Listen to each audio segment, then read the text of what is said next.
everybody, we're out in the range here just plinking with Master Instructor Adam Painchaud. And Adam, I wanted to ask you a few questions, because one of the things is, over the years as I learned, in the firearms world, some of the things that I really struggled with is just so much information about how everything has to be a certain way or everything has to be perfect. And I struggled things from your thumb's going to be here 2 degrees to the sun on the Saturday versus, and if you're not doing that right, you don't know what you're doing. I mean, you hear this stuff all over the place, or your finger has to be here, it has to be there. It's kind of like if you're a golfer or anything like that, one of the things I struggled with as a golfer is trying to think of 20 things to hit the golf ball as opposed to, well, what are really the most important things? So, just share a little bit. I know that's a big issue for a lot of people. And the cool thing is, Brian, it's actually a very simple answer, really. And this, the cool thing about this too is it doesn't matter if we're talking pistols or shotguns or rifle. If it's got a trigger and it's got a sight or muzzle, then this technique pretty much works.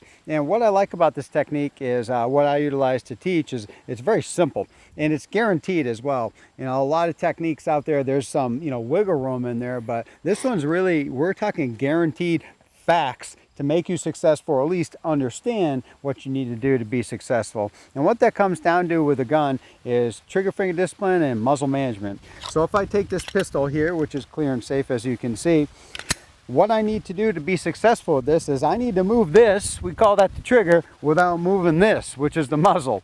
All right, if I move this, the trigger, while moving the muzzle, we'll miss, and that's guaranteed. So if I'm aiming and I move the trigger and I move the muzzle, well, I'm going to miss the target. Now, to what degree is going to depend on how much of that movement we have.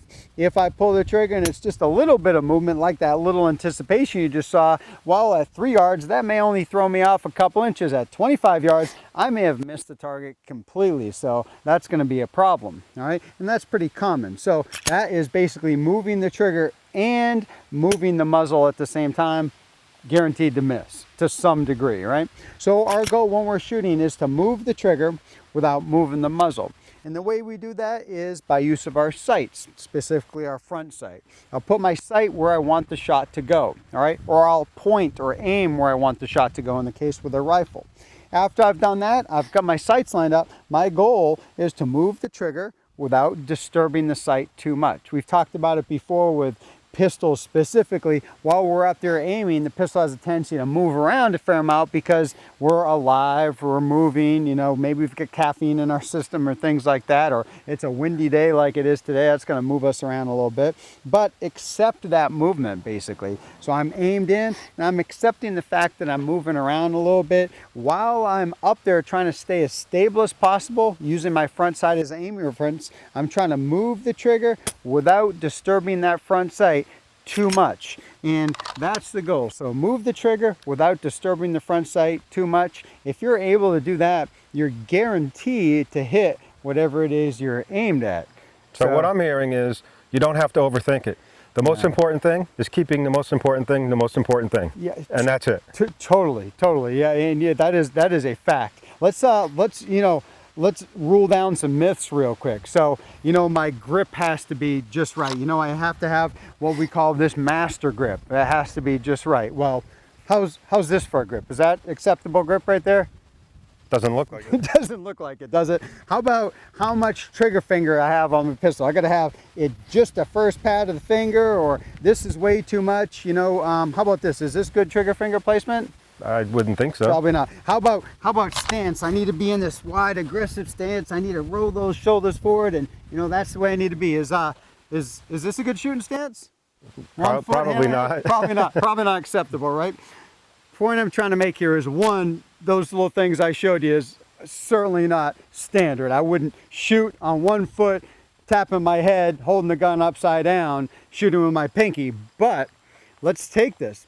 If I can stand on 1 foot, holding the gun upside down with my other hand on my head, shooting with my pinky finger, and I can hit something, I just proved a pretty big point right there. And the point being, if I can move the trigger without disturbing the muzzle, assuming my sights are lined up on whatever I want to hit, I'm guaranteed to be successful. Right? Yep. See what happens. We'll give that a try. Give it a try.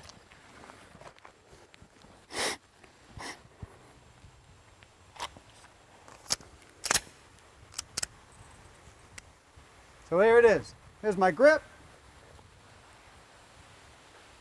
1 foot, 1 hand, aimed in. And there it is, center of the target. Let's try another one.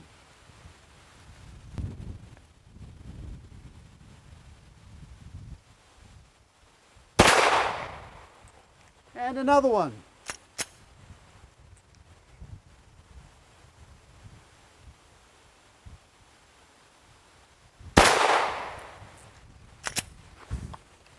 So there it is right there.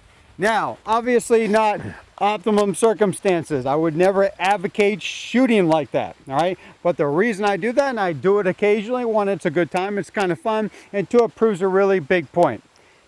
How you're holding your gun, how you're standing, what you're doing with your breathing is really, I don't want to say it's irrelevant, but as far as accuracy is concerned, the things that you need to do to be successful, move trigger without moving the front of the gun, moving the muzzle specifically, that kind of proves the point right there that if you move the trigger without moving the muzzle and you're aimed accordingly, properly, you're going to be successful. If we move them both at the same time, we're going to miss.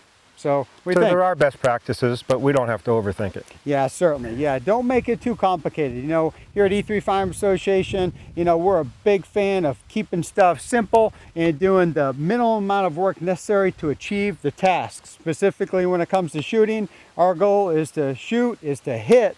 So we want to do whatever it takes to get that hit. Now, where these other things are going to come into play, like good grip on the gun, good follow-up and good stance and things like that, is when we start to shoot fast. So when we start to shoot fast and pour on more tasks while we shoot, that stuff's obviously going to be important for maintaining consistency. But there you have it right there. So when you're out there in the range, some things you want to work on is moving the trigger without moving the muzzle.